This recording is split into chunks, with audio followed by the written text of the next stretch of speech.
নমস্কাৰ, মই হিৰণ্য কুমাৰ নাথ, চিপাঝাৰ ফ্লৰিকা নাৰ্চাৰীৰ পৰা আপোনালোকক আজি এগৰাকী অতি উদ্যোগী মহিলাৰ সৈতে চিনাকি কৰিব ওলাইছোঁ।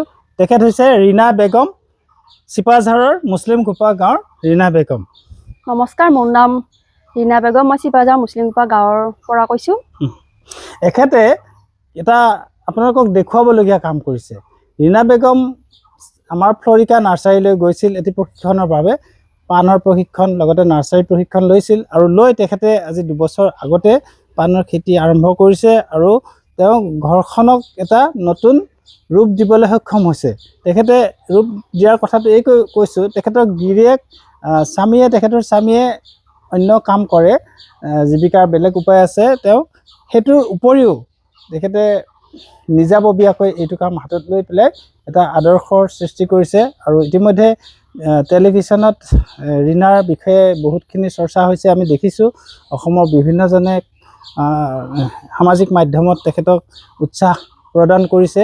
আমি এতিয়া আজি ৰীনা বেগম, যিহেতু ৰীনা বেগম আমাৰ ওচৰতে প্ৰশিক্ষণ লৈ পেলাই ইমানখিনি আগবাঢ়ি গৈছে আৰু তাৰপিছত তেখেতে অন্যান্য ঠাইতো প্ৰশিক্ষণ লৈছে, চৰকাৰী প্ৰশিক্ষণো লৈছে, কিন্তু প্ৰথম প্ৰশিক্ষণ আমাৰ ওচৰতে লৈছিল, নহয়নে ৰীনা? হয়। আৰু সেইকাৰণে মোৰো এটা দায়িত্ব আছে তেখেতক উৎসাহিত কৰাৰ, সেইবাৰ বাবে আহিছোঁ। আৰু ৰীনা ইতিমধ্যে পানৰ লগতে পাণ বিক্ৰী কৰে আৰু পাণৰ পুলিও বিক্ৰী কৰে আৰু অন্যান্য ফুলৰ পুলিও বিক্ৰী কৰে। তেখেতে এবাৰ মই দেখুৱাই দিছোঁ, এইবিলাক তেওঁৰ ফুলনি, এইবিলাক ধুনীয়া ধুনীয়া ফুল ৰুইছে। এয়া ৰজনীগন্ধা ৰুইছে, তাৰপিছত এয়া জবা, বিভিন্ন জাতৰ জবা ফুল ৰুইছে, আনকি তিতাকেৰেলাৰ খেতিও কৰিছে, চব্জি খেতি কৰিছে, ভোট জলকীয়া কৰিছে। মুঠতে মই এটা কথা তেওঁক ভালদৰে জানো, তেখেতে ঘৰত 1 মিনিটো এনেই নাথাকে। 2জনী ছোৱালী আছে, নহয় জানো? এটা ল'ৰা, এজনী ছোৱালী। তেওঁলোক স্কুলত পঢ়ে আৰু তেওঁলোকৰ পঢ়া খৰচ পাতি যোগোৱাৰ ক্ষেত্ৰত অকল তেখেতৰ স্বামীৰে অৱদান নহয়, তেওঁৰো সম্পূৰ্ণ অৱদান আছে। আৰু এই ঘৰ ধুনীয়াকৈ বনাইছে, ঘৰটো দেখিলেই গম পায় এটা সুন্দৰ শিল্পী সুলভ মনৰ গৰাকী তেওঁলোক। আৰু আহক এতিয়া আমি ৰীনাৰ সৈতে এইটো চাওঁ, তেওঁৰ পাণৰ খেতিখিনি অকণমান চাওঁ। এখন আটোমটোকোৱাৰী ঘৰ সৰুকৈ, আৰু তাতে তেওঁ ঠাই উলিয়াই এখন পাণৰ খেতি কৰিছে। পাণ চাওক, কিমান ডাঙৰ পাণ। এয়া চিপাঝাৰৰ পাণৰ বৈশিষ্ট্য, খুব ডাঙৰ ডাঙৰ হয়। আৰু মই যিদৰে তেওঁক শিকাইছিলোঁ যে ছেডনেট দিব লাগে, ওপৰত UV পলিথিন দিব লাগে, সেইধৰণে তেওঁ কৰিছে। কৰ ষ্টিক, ইয়াত ৰছীৰ পৰিৱৰ্তে নাৰিকলৰ ৰছী দিয়ে কিছুমান। নাৰিকলৰ ৰছী দিলে কি অসুবিধা আছে আমি সময়ত ক'ম বাৰু, কিন্তু সদায় এনেকৈ আপোনালোকে নাৰিকলৰ যিটো আঁহ, এইটো কিনিবলৈ পোৱা যায়, এই আঁহটো দিব, তেতিয়াহ'লে পাণৰ মানে সুস্বাস্থ্য হয়, লগতে পাণৰ পুলি তৈয়াৰ কৰিবলৈ সুবিধা হয়। আহক, এয়া মই দেখুৱাইছোঁ আৰু মোৰ লগতে ৰীনাও আছে। সুন্দৰ পাণ হৈছে। আপোনালোকে ইয়াৰ দেখুৱাৰ অৰ্থ কি, যে ৰীনাক উৎসাহিত কৰাৰ লগতে আন আমাৰ অসমৰ ডেকা গাভৰু সকলোকে উৎসাহিত কৰিবৰ কাৰণে এই ভিডিঅ'টো প্ৰস্তুত কৰিছোঁ। মানে কম ঠাইতে যদি আপুনি কম সময়ত স্বাৱলম্বী হ'বলৈ বিচাৰে, তেতিয়াহ'লে পাণ খেতিটো এটা উৎকৃষ্ট উদাহৰণ। খুব কম ঠাইতে চাওক, এইখিনি ঠাইত কিমান আছে, তেখেতৰ এইখিনিত খুব সম্ভৱ 12 ফুট বহল হ'ব, আৰু বৰ্তমান সেইখিনিৰ পৰা এইখিনিলৈ 20 ফুটো নহ'ব। এইখিনিতে তেখেতে বহু কেইজোপা পাণ ৰুইছে আৰু ইয়াৰ দ্বাৰা তেওঁ ঘৰখনক আৰ্থিকভাৱে সকাহ দিবলৈ সক্ষম হৈছে। গতিকে আপোনালোকো বহি নাথাকিব, আপোনালোকেও কৰক, ৰীনাৰ দৰে কৰক, আৰু দিনটোৰ বাকী যাৱতীয় কাম বন সকলো কৰি উঠি ইয়াত সামান্য 1 ঘণ্টা সময় দিলেও আপুনি বহুতখিনি কাম কৰিব পাৰে। আৰু আমাৰ গাঁৱৰ মানুহৰ কাৰণে ইয়াত যিখিনি উপাদান লাগে, গোবৰ, মাটি, সেই সকলোবিলাক প্ৰায়খিনি গাঁৱৰ মানুহৰ ওচৰতে পোৱা যায়। আৰু সেইকাৰণে বেছি খৰচো নহয়, মূলধন বেছি নালাগে। প্ৰথমতে সৰুকৈ আৰম্ভ কৰক, তাৰপিছত ডাঙৰকৈ ভাবিব।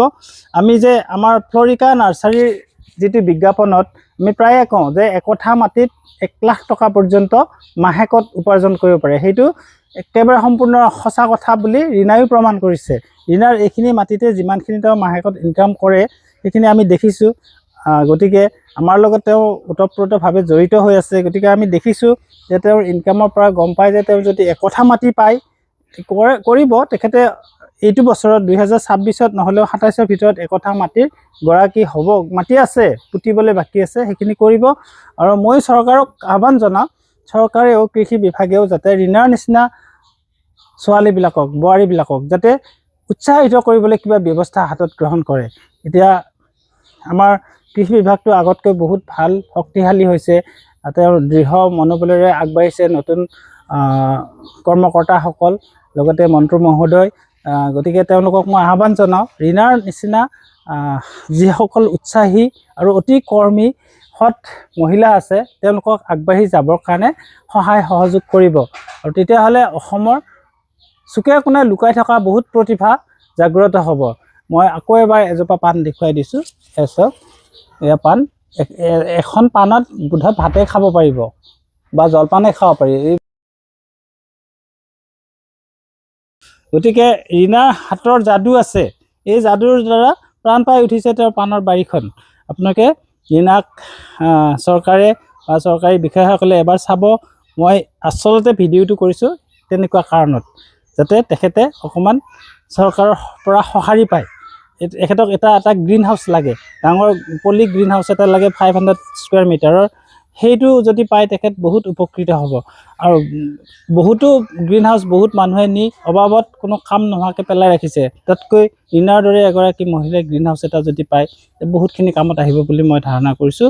আৰু সেইকাৰণে আপোনালোকক আহ্বান জনাইছোঁ যে কিবাকৈ তেখেতক সেইখিনি সহায় কৰিব লাগে। অকল গ্ৰীণ হাউচ বুলি নহয়, সকলো ক্ষেত্ৰতে কৃষি বিভাগৰ ফালৰ পৰা সহায় কৰিব লাগে, ৰাইজেও সহায় কৰিব লাগে। ৰীণাৰ দৰে বহুতো আছে, সকলোৱে উৎসাহিত হ'ব আৰু অসমৰ গ্ৰাম্য অৰ্থনীতি বহুত টনকিয়াল হ'ব। ৰীণা কিবা ক'বা? আহা, আগুৱাই আহা। ময়ে কৈ আছোঁ, তুমি কোৱা। তুমি নিজে সুখী হয়নে নহয় বাৰু এইটো কামৰ মই যথেষ্টখিনি সুখী, যিহেতু মই মাহত যথেষ্টখিনি টকা ইনকাম কৰোঁ। পাণো বেচোঁ, পুলিও বেচোঁ, লগতে ফুলৰ পুলিও বেচোঁ। মুঠতে মই ট্ৰেডিং বা প্ৰশিক্ষণ লৈ উঠি মানে বহি থকা নাই, যিহেতু আজিকালি এজনৰ ইনকামেৰে ঘৰ নচলে। সেইকাৰণে ভাবিলোঁ বহুত সময় নালাগে এইবোৰ কামত বাৰু, ঘৰৰ সকলোখিনি কাম কৰি মই যিটো আজৰি সময় পাওঁ সেই আজৰি সময়খিনি মই এনেই নাথাকি এইবোৰ কামত লাগি থাকোঁ আৰু। ঠিকে আছে। ৰীণাই যিখিনি নিজৰ ব্যক্তিগত কথা সেইখিনি কৈছে, আৰু আমিও দেখিছোঁ দুজনী ল'ৰা ছোৱালী দুজনক তেওঁ স্কুললৈ পঠিয়াই ভাত পানী খুৱাই পেলাই, তাৰপিছত তেওঁ আজৰি হৈ আকৌ কামত লাগে। আকৌ ইফালে ঘৰত এইবিলাক মুৰ্গীও আছে, ছাগলী আছে, হাঁহ পাৰ আছে, সকলোবিলাক লেঠা মাৰিও তেওঁ পাণৰ কামটো কিন্তু বৰ ধুনীয়াকৈ কৰিছে। মই শুভেচ্ছা জনাইছোঁ তেখেতে যাতে ভৱিষ্যতে আৰু আগুৱাই যাব পাৰে। আৰু মোৰ ব্যক্তিগতভাৱেও কৈছোঁ, মোৰ ব্যক্তিগত সহায় সহযোগ সদায় ৰীণাৰ দৰে বা ৰীণাৰ লগত বা ৰীণাৰ দৰে হাজাৰজনীৰ লগত মোৰ থাকিব। আৰু মই আকৌ এবাৰ আহ্বান জনাইছোঁ, চৰকাৰে এনেকুৱা সকলৰ প্ৰতি অকণমান সুদৃষ্টি দিব, তেতিয়া আমাৰ গ্ৰাম্য অৰ্থনীতি বহুত টনকিয়াল হ'ব। ধন্যবাদ।